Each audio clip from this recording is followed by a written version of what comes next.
সারা দেশের চলমান জ্বালানি তেল সংকট কাটেনি। ফিলিং স্টেশনের মালিকরা জানান, ডিপো থেকে চাহিদার মাত্র 1/3 তেল পাচ্ছেন তারা।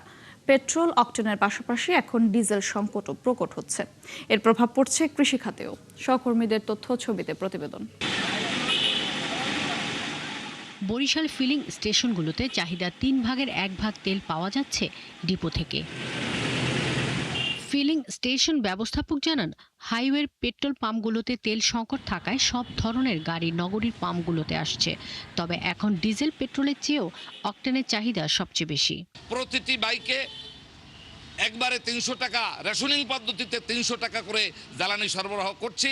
মাহেন্দ্র 200 থেকে 300, পিকআপ 500 থেকে 1000, বড় গাড়ি 20 লিটার থেকে 30 লিটার 50 লিটার গাড়ির সাইজ অনুপাতে দিয়ে যাচ্ছি। ঢাকা ধামরাই উপজেলার 7টি ফিলিং স্টেশনে পেট্রোল, অকটেনের পাশাপাশি ডিজেল সংকট তৈরি হয়েছে। এতে ব্যাপক প্রভাব পড়েছে কৃষি খাতে। সকাল থেকে পাম্পগুলোতে কৃষিকাজে ব্যবহৃত ট্রাক্টর ও পণ্যবাহী গাড়ির দীর্ঘ সারি দেখা যাচ্ছে।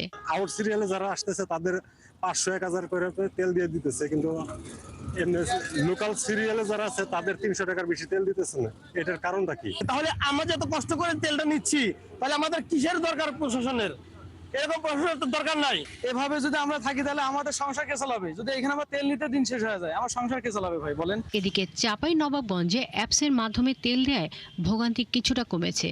জেলার 32টি পাম্পের 1/3 কম পাম্পে তেল দেওয়া হচ্ছে গ্রাহকদের। তবে গ্যাঞ্জাম কম আছে, মানে অ্যাপসের লেখা হয়তো ভালোই হবে, সুবিধা হবে। আগে যেটা 2 ঘন্টা 2.5 ঘন্টা পর্যন্ত আমাদের দাঁড়িয়ে থাকতে হতো, সেটা অন্তত পক্ষে আমাদের 20 থেকে 25 মিনিটের মধ্যে আমরা পেয়ে যাচ্ছি। আমরা যেহেতু মার্কেটিংয়ে জব করি, আমাদের দৈনিক আপনার হচ্ছে অ্যাভারেজে ম্যাক্সিমাম 200 টাকা প্লাস তেল লাগে।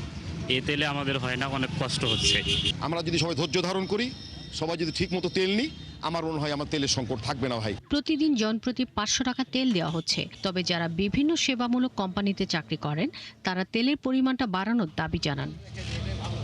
শাকিলা শম্পা, 71।